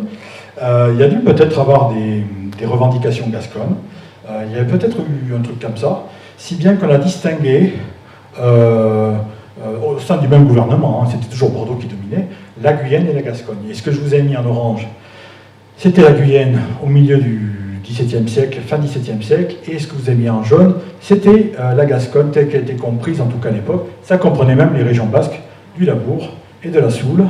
Et là, ici, Saint-Martin se trouve en Gascogne, mais Rieux, qui était considéré tout à fait comme étant Gascogne au XIIIe siècle, par exemple, était en Languedoc, mais c'est tout à fait arbitraire. Et c'est là que à partir de cette époque-là, qu'on a mis des bornes pour séparer la Guyenne de la Gascogne. Il y a encore des bornes là qu'on peut en trouver, alors je ne sais plus exactement où, mais dans la région. Et on pourra vous en parler, quelqu'un le connaît mieux que moi. Il y a encore des bornes qui disent bien ici se termine la Guyenne, ou ici se termine le Languedoc, etc. Et ça a été en fait réuni à la Guyenne et à la Gascogne, administrativement en 1469, quand Louis XI a donné un duché de Guyenne à son frère Charles de Valois, qui est mort en 1472. C'est quoi l'histoire de l'écu vide là? C'est-à-dire qu'en fait, ça montre bien qu'à l'époque, quand ils ont recréé une entité gasconne, ils n'avaient pas d'armoirie pour la Gascogne. Les seules armoiries qu'ils utilisaient, c'était les armoiries de la Guyenne, tout simplement. Et donc, il y en a qui commençaient à se casser la tête pour essayer d'inventer des armoiries modernes de la Gascogne. Mais ce sont des inventions, il n'y a rien d'institutionnel là-dedans. C'est l'écu tout en haut à droite, c'est ça? Oui. En haut, non. Là-haut, le blanc, celui qui est blanc. Il y a plusieurs blancs. Ou à gauche. Marqué Gascogne. Il y a marqué Gascogne en dessous. D'accord. Vous voyez, c'est blanc. Alors, ensuite.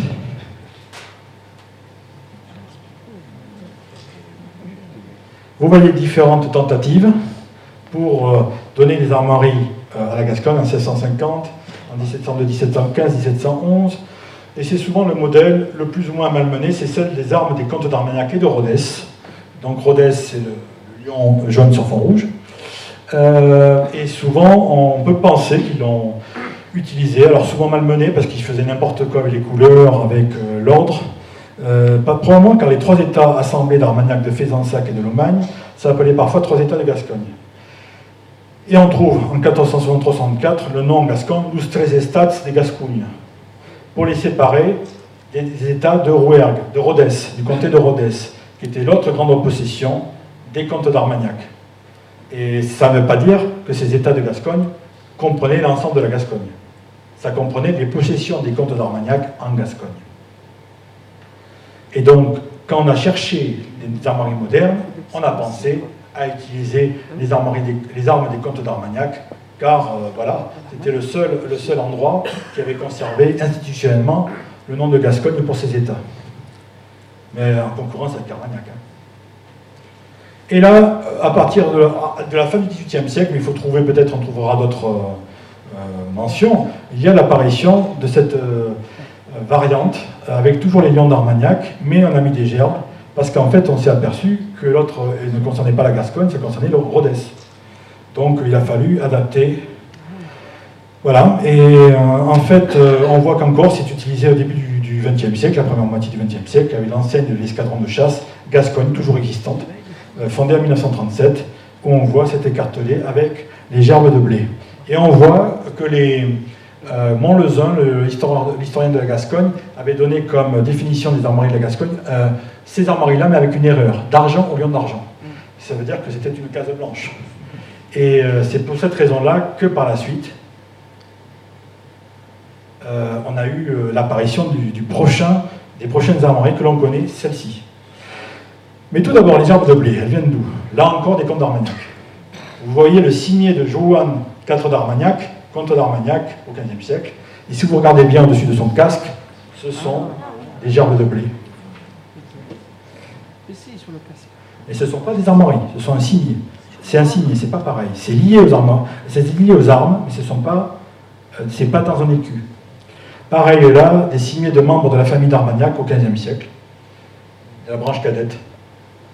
Vous voyez à chaque fois que le signet est avec des gerbes de blé.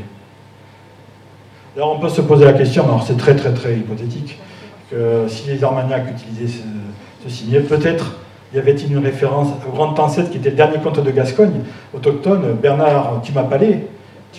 Certains considèrent que c'était, je ne sais pas, celui qui fait du mal aux pailles, bon, je ne sais pas. Mais parfois ça peut être faire mal aux pales aussi. Il y a une autre, je sais, il y a des gens qui sont meilleurs que moi pour la définition de son surnom, ils vous diront peut-être ce qu'ils en pensent. Mais c'est très osé. Là, en fait, la probable modèle des gerbes de l'écartelé, c'est les gerbes de blé de la devise du canal Georges d'Armagnac, le dernier Armagnac, qui, vous voyez, utilisait ce genre de gerbe comme devise. Devise, c'est un emblème héraldique, mais qui ne se trouve pas dans les écus. Vous voyez, c'est très joli. Hein. Là, il y a un plafond peint qui se trouvait à Avignon. Là, les armoiries complètes avec, vous voyez, les gerbes de blé en haut et en bas. Les gerbes de blé, là aussi, et les gerbes de blé sous les armoiries du cardinal Georges d'Armagnac. Et en fait, l'apparition des armoiries, et pas du drapeau, parce qu'on dit toujours le drapeau. Non, les drapeaux, c'est une adaptation d'armoiries, c'est pas un drapeau. À la base, ce sont toujours des armes, des armoiries. Et ça, j'ai découvert ça il y a 2 semaines, même pas peut-être, en travaillant en fait sur la période contemporaine des armoiries gasconnes, que j'ai découvert qu'en réalité, ça fait des années que je me posais la question, je me dis d'où elles sortent, parce que ça ne correspond à rien au point de vue historique. J'ai trouvé que les apparitions des armes actuelles de la Gascogne, là, de 1920, elles ont été dessinées par le dessinateur alsacien Fred Necom pour la collection France Héraldique des cafés Sanka. Et c'était en fait une sorte d'album Panini de l'époque, où on collectionnait des sucres, des emballages de sucre où il mettait des armoiries. Et en fait, il a fait une interprétation. Vous voyez bien d'ailleurs que quand le dessin a été repris par Robert Louis pour la série des timbres provinciaux de 52, vous voyez bien que lorsque le timbre est apparu, premier jour d'émission, un autre dessinateur a mis la version précédente des armoiries avec le lion d'Armagnac. C'est bien qu'il n'y avait même pas de coordination dans les gens qui faisaient ça. Et en fait, l'explication vient de là. Là, vous avez à gauche les armes de la Gascogne telles que représentées depuis la fin du XVIIIe siècle jusqu'au milieu du XXe siècle. La description fautive de l'abbaye Montlezun que je vous ai expliqué, je vous ai montré tout à l'heure, c'est-à-dire d'argent au lion d'argent, c'est impossible. Et cette description, malheureusement, est arrivée, on ne sait pas comment, sous les yeux de Fred Necom, qui fallait bien qu'il fasse des armoiries avec quand même, c'est contre les règles de l'héraldique, hein, de mettre 2 métaux, argent et argent, dans le même quartier. Donc il a fallu qu'il interprète ça, et il a mis un fond bleu. Et comme c'était repris par le timbre, la série des timbres provinciaux, ça a été vraiment diffusé dans l'ensemble de la France, à partir de ce moment-là, juste pour cette raison-là, et je vous jure qu'il y a des fois des hasards en héraldique, en symbolique, en emblématique, qui sont bêtement des choses comme ça. Juste pour cette raison-là, c'est pour ça que c'est le truc le plus connu de nos jours, alors qu'en fait, bon, à la base, c'est une erreur. Mais on va pouvoir fêter les 100 ans l'année prochaine, si ça vous intéresse. Ah oui. Et voilà, on a justement fait ces drapeaux. J'ai contribué, alors je suis coupable aussi, hein. J'ai contribué donc à l'établissement de ce drapeau à partir des armoiries telles qu'elles ont été dessinées à partir de 1920. Je tiens aussi à mentionner les propositions récentes de drapeau de la Gascogne, car il y a régulièrement, ce n'est pas toutes les propositions, on en trouve sur Internet, régulièrement il y a des personnes qui ont, comment dire, alors oui, ces drapeaux de l'Écosse, c'est bon, il y en a qui sont attachés à ce drapeau-là, je ne le suis pas, je tiens à le dire, et pour des bonnes raisons historiques, c'est tout simplement, certes on peut inventer, mais après tout, les collectivités territoriales ont l'habitude d'inventer pas mal d'emblèmes, etc., hein, après tout. Mais dans ce cas-là, il a été présenté comme un drapeau de croisée gascon qui partait à la croisade. Or, le texte a été tronqué. Le texte ne présente que des croisés français, flamands et anglais. Les Anglais avaient une croix blanche, droite en plus, pas comme ça. Les Français une croix rouge et les Flamands une croix jaune. Il n'y a jamais de gascon dans le texte. On les trouve nulle part. Donc c'est quelqu'un qui a lancé ça sur Internet il y a 15-20 ans, et il y a des gens qui y tiennent mordicus, je ne comprendrai jamais pourquoi, mais bon, allez savoir. Ensuite, il y en a d'autres qui tiennent mordicus à la légende des mousquetaires, donc évidemment, les mousquetaires n'étaient pas tous gascons, loin de là, et, mais bon, voilà, un autre exemple inspiré de la croix occitane. Ensuite, il y a qu'on appelle ça le drapeau qui est inventé par le conservatoire de Gascogne qui s'appelle maintenant, vous l'avez entendu ce matin, Gascogne Prospective, qui a mis en avant une sculpture qui s'appelle la Dame de Brassampouille, qui date de l'époque préhistorique. Alors, je ne me rappelle plus les dates exactes, mais c'est très lointain. Hein, 23 000 ans. Bon, 25 000 ou je ne sais pas quoi. Bon, le seul truc que j'aurais à dire, c'est intéressant, et le triangle gascon qui représente la Gascogne linguistique. Le seul problème étant, c'est que sous la Dame de Brassampouille, je suis désolé, les Gascons et même les anciens Aquitains, il n'y en avait pas. Et pas l'ombre d'un.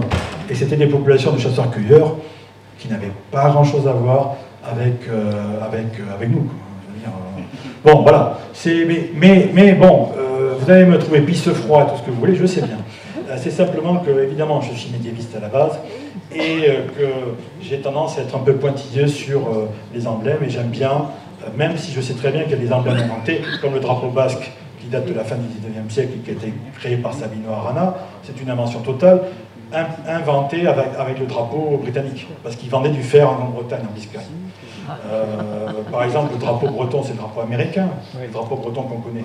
Ça a été créé en 1927. Donc je sais, il y a plein d'inventions de ce style.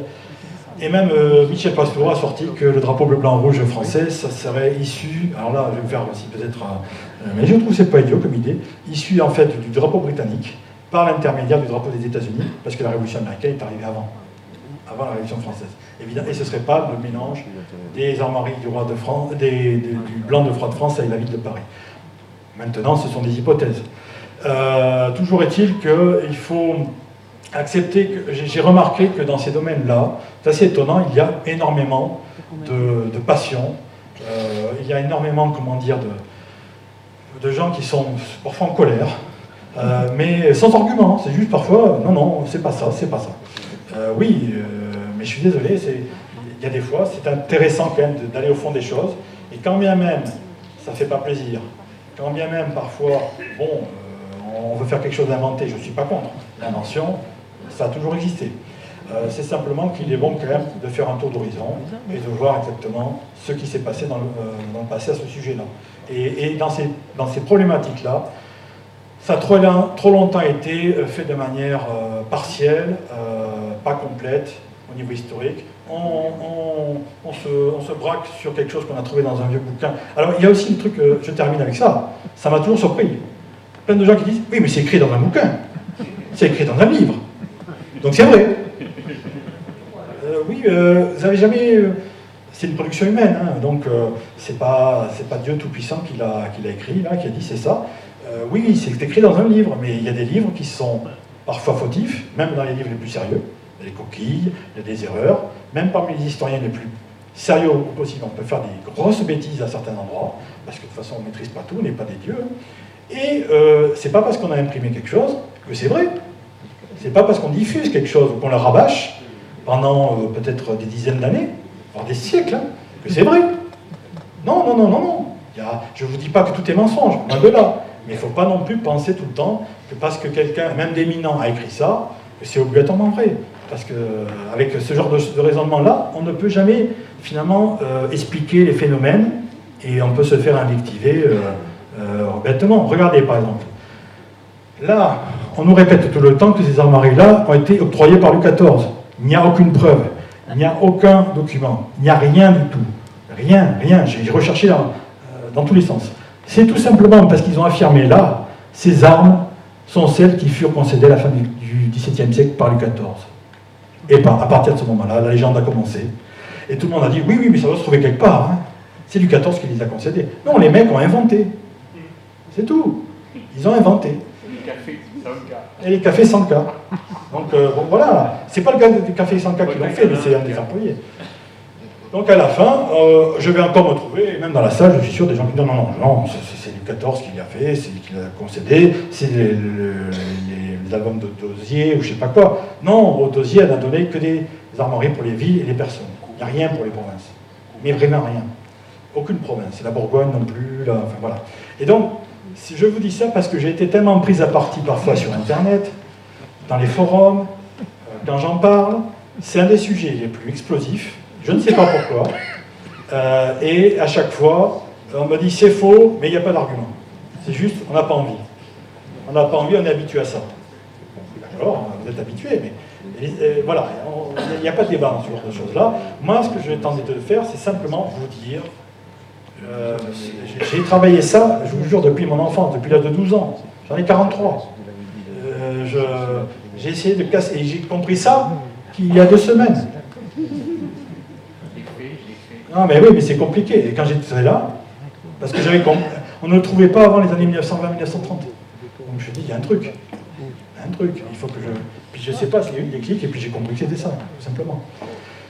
Bon, et grâce à Internet aussi, on est aidé maintenant, parce qu'on peut faire des recoupements qui étaient difficiles auparavant. Donc, on peut critiquer Internet, on peut critiquer le web, mais quand même, ça facilite beaucoup les recherches. Ça fait pas tout. Hein. Des fois, on est quand même obligé de se taper des livres, des archives manuscrites, parce que parfois tout n'est pas imprimé. Là aussi, il ne faut pas croire que tout est imprimé. Hein.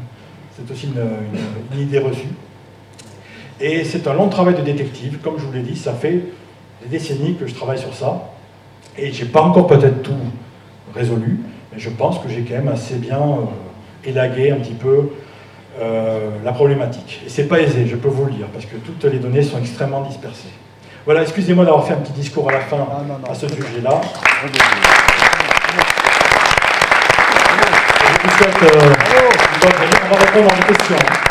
Monsieur Soyac ?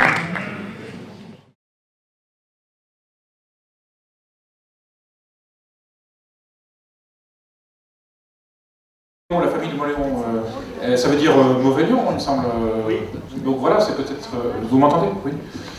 C'est peut-être lié pour les lions, pour le lion que vous avez vu. C'est une première question. Mais alors, j'en ai une autre très rapide. Pourquoi ne pas se poser la question de. Imaginons qu'on veuille toujours chercher des armes à Gascogne, ce qui n'est pas forcément le cas, parce que le drapeau est très bien, même s'il a été inventé récemment.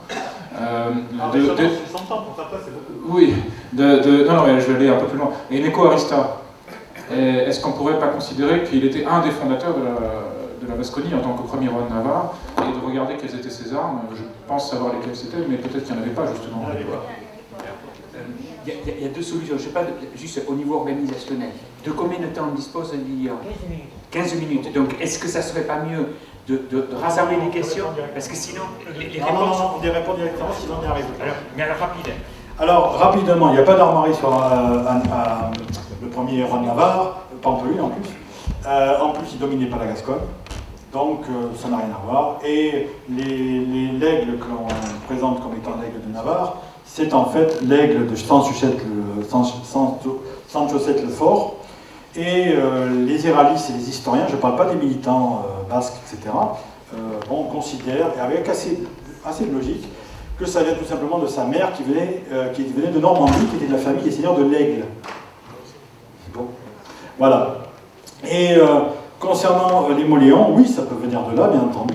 Moi, je montre en fait des sortes de tendances générales qui vont dans la même direction, et je me pose la question, dans la Gascogne, on voit qu'il n'y a pas d'armoirie de Lyon avec la bordure besantée, contrairement au Poitou et au Limousin.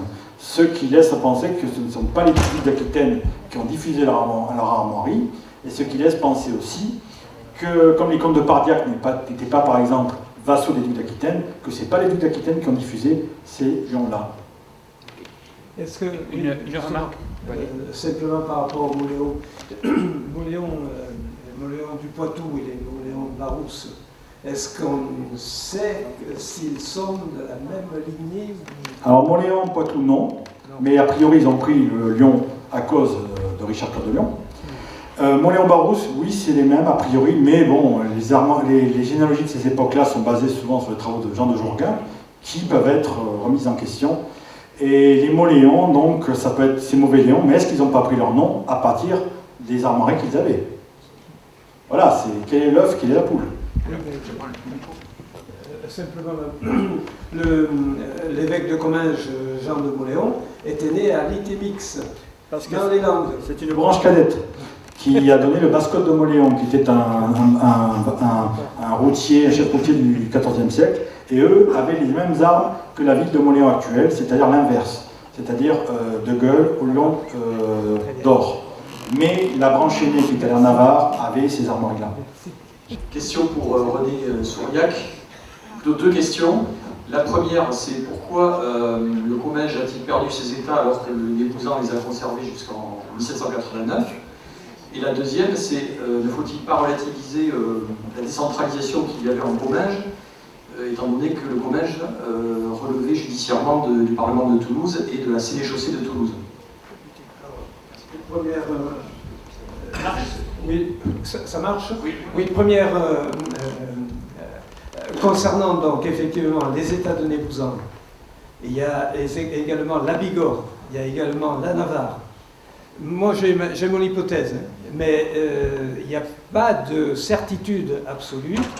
En fait, ces États-là relevaient de la couronne de Navarre.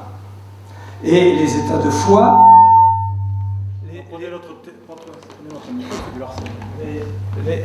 les États du comté de Foix aussi dépendaient de la couronne de Navarre. Et quand Louis XIII a créé les élections en 1603, et même quand, plutôt là, il a succédé, oui, vous me faites penser à quelque chose de plus précis.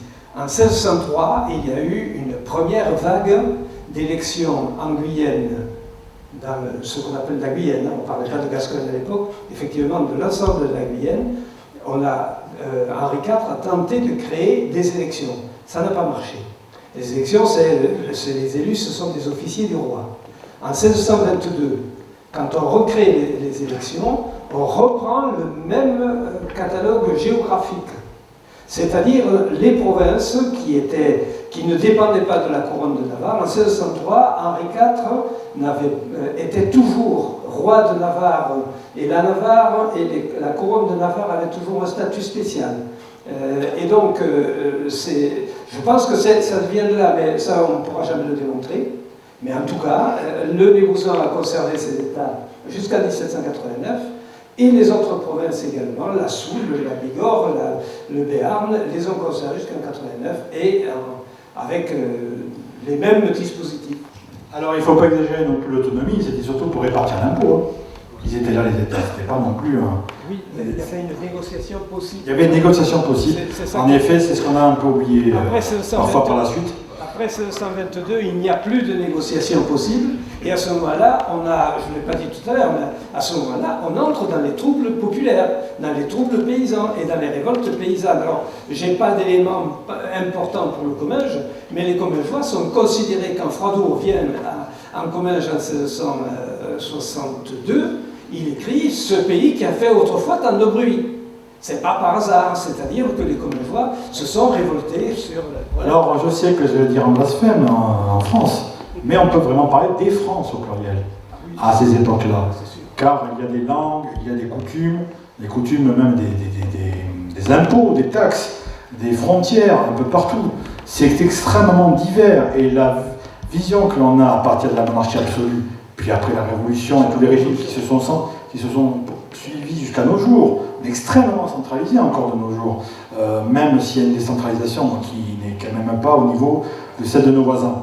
C'est pas pour critiquer, mais c'est une vérité, tout le monde le sait. Il suffit de traverser, oui. Et toujours est-il qu'à l'époque, il faut considérer que, d'ailleurs, les rois de France disaient « mes peuples », quand ils s'adressaient à la population du royaume de France. C'était extrêmement divers. Et on a perdu toute cette diversité. La cassure, c'est la...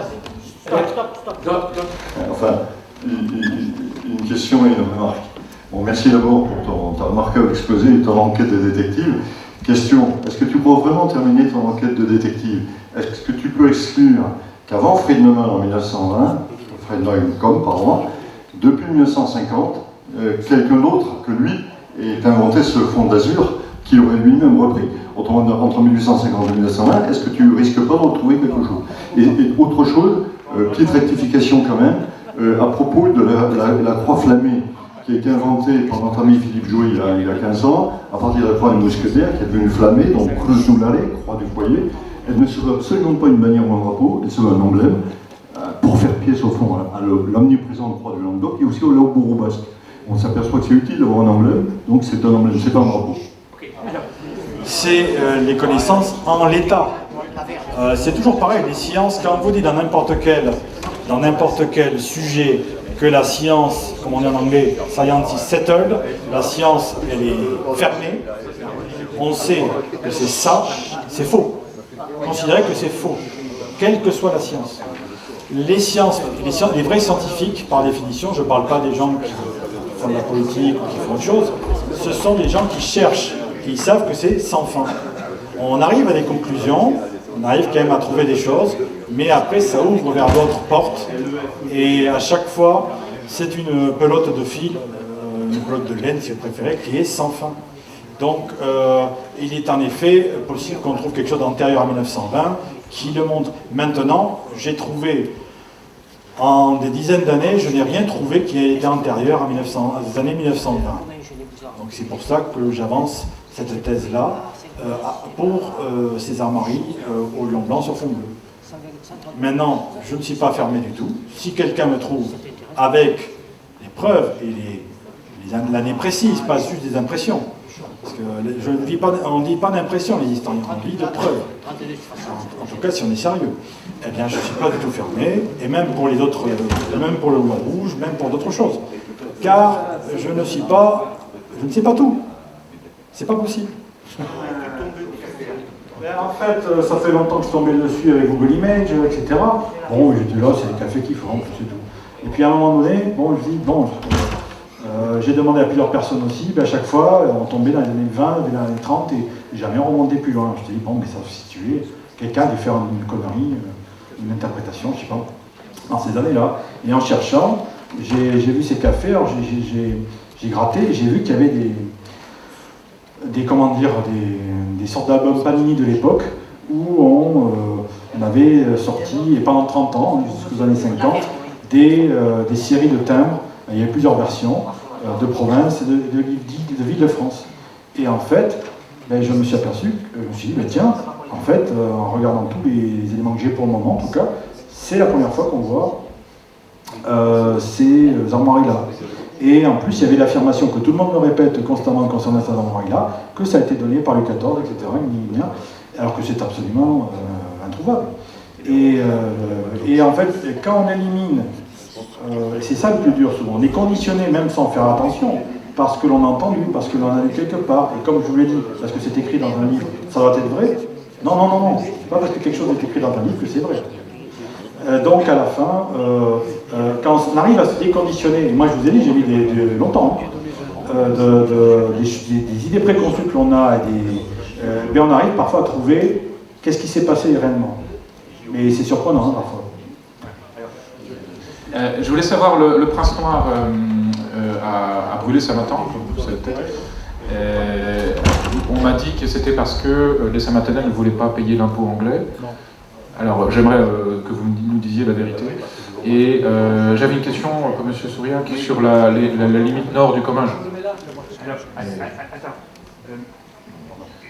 Je voulais poser la question, il ne va pas écouter comme ça. Non. Ça, je répondrai à sa place. Alors, déjà sur le prince noir, oui, voilà. et après la question à René Souriac. Bon, Samatan, ce qui s'est passé, c'est que c'était une expédition simplement contre les Français. Et il se trouve qu'ils se sont passés à Samatan, qui avait été vidé de ses habitants. Alors, on suppose qu'ils sont allés à Lorbès parce qu'elle était fortifiée. On ne sait rien, mais c'est probable. Et ils ont brûlé la ville après l'avoir pillée. Enfin, il n'y avait pas grand-chose à piller, sans doute, parce que les habitants avaient pris ce qu'ils pouvaient. Mais par contre, le prince noir, qui ne s'appelait pas prince noir à l'époque, c'est un surnom du XVIe siècle, le prince de Galles, on va dire, Édouard de Woodstock, fils du roi d'Angleterre Édouard III, lieutenant du roi de son père en Aquitaine et en Gascogne, en fait voulait châtier le comte d'Armagnac avant tout, qui était le vice-roi du roi de France de l'époque en Languedoc, Jean Ier d'Armagnac. Et donc il a monté cette expédition avec les Gascons occidentaux qui voulaient se venger du comte d'Armagnac, ils lui en voulaient beaucoup, à cause des dévastations qu'il avait causées en Bordelais, en Bazadais et dans les Landes. Et donc il est passé pour aller menacer Toulouse, qui tenait des comptes de capitale du sud de la France, du sud du royaume de France. Et il est passé à Saint-Martin, il a brûlé. Par contre, ces chevaliers ont brûlé un monastère, alors je ne sais plus lequel, ou un couvent qui se trouvait à Saint-Martin, et là il n'aimait pas ça du tout. Et on trouve dans les comptes de son expédition, qu'on a conservés et qui n'ont pas été publiés, qu'il a payé une somme pour la reconstruction de ce couvent. Voilà. Merci. Savoir la limite nord du Comminges. On a Saint-Martin, et puis je voyais Noyant, et moi je suis de Cazaux-Savès, au nord de Cazaux-Savès d'ailleurs. Et on est, a priori, moi, j'ai toujours compris qu'on était vraiment à la limite, un petit ruisseau qui s'appelle le Merlet, entre, aujourd'hui d'ailleurs c'est les deux cantons, L'Isle-Jourdain ou Saint-Martin, la limite donc entre le Comminges et le comté de l'Isle-Jourdain aujourd'hui. Donc je voulais avoir votre avis, et puis aussi j'ai pas compris quand je vois une carte de ce qu'on appelle Rivière Basse, c'est un patchwork incroyable d'enclaves. Rivière Verdun, excusez-moi, oui, Rivière Verdun, un patchwork d'enclaves incroyable. Et quelle est l'imbrication avec le Comminges à l'époque moderne? Alors, sur Rivière Verdun, effectivement, il y a beaucoup de villages qui dépendent de Rivière Verdun. Rivière Verdun, ça signifie l'implantation de la monarchie dans les principautés méridionales. Et donc, si vous voulez, il y a un certain nombre de villages ou de villes qui sont passés au XIIIe siècle, au moment où, enfin à la fin du XIIIe siècle, au moment où le roi de France s'installe définitivement à Toulouse. Il a fait comme si c'était un mitage de toutes ces provinces-là en plaçant des officiers du roi dans certaines villes. Et donc, les bails essentiellement. Non, pas forcément. Enfin, il y avait les noms sont très variés. Puis c'était pas forcément partout la même chose. Mais ça dépendait. Tous ces villages dépendaient du sénéchal de Toulouse en fait au début. Ensuite, ça a changé. Et le pays de Rivière-Verdun, c'est donc une collection de communautés d'habitants qui sont passés directement sur la coupe du roi. Donc ces communautés-là ne dépendaient plus, par exemple, quand elles étaient à Comminges, elles ne déléguaient plus aux États de Comminges.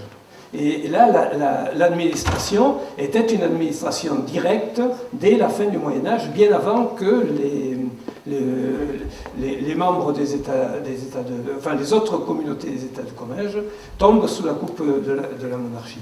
On peut dire que c'est purement administratif. Ah, c'est purement administratif, sauf que si, c'était plus que ça parce que c'était politique. Oui, mais en réalité, le roi de France se situait dans... c'est Beaumarchais, le principal sénéchal qui a fait ça, c'est Beaumarchais, et il y a une ville qui s'appelle, ou un village qui s'appelle Beaumarchais. Et c'est lui qui a effectivement défini ces implantations. Alors, selon quelle modalité, ça je n'en sais rien. Ça c'est compliqué. Comment les choses ont été choisies, comment les lieux ont été choisis, et qu'est-ce qu'on a fait pour les faire tomber dans la coupe de la monarchie, c'est plus médiéval. C'est plus compliqué. Mais en fait, ils imitaient le pays, ils utilisaient toutes les occasions pour mettre la main sur des endroits, pour créer des bastides. Ça ne veut pas dire des villes fortes, les bastides, c'est des villes neuves. C'est des villes essentiellement commerciales, il y en a plein qui n'avaient même pas de remparts, d'enceinte, ou qui en ont eu très tardivement. Non, ça c'était un moyen, à partir de Toulouse, de pouvoir s'implanter en Gascogne orientale et de contrôler les seigneurs comme le comte de Comminges, le comte d'Armagnac, Astarac, etc. quoi. Sur René Souriac, bonsoir. Une question, une confirmation. Vous avez commencé votre conférence en évoquant le mariage de Dame de Dias avec Bernard Ier, comte de Comminges. Effectivement, dans sa dot, elle a mené le Savès, dont Samatan.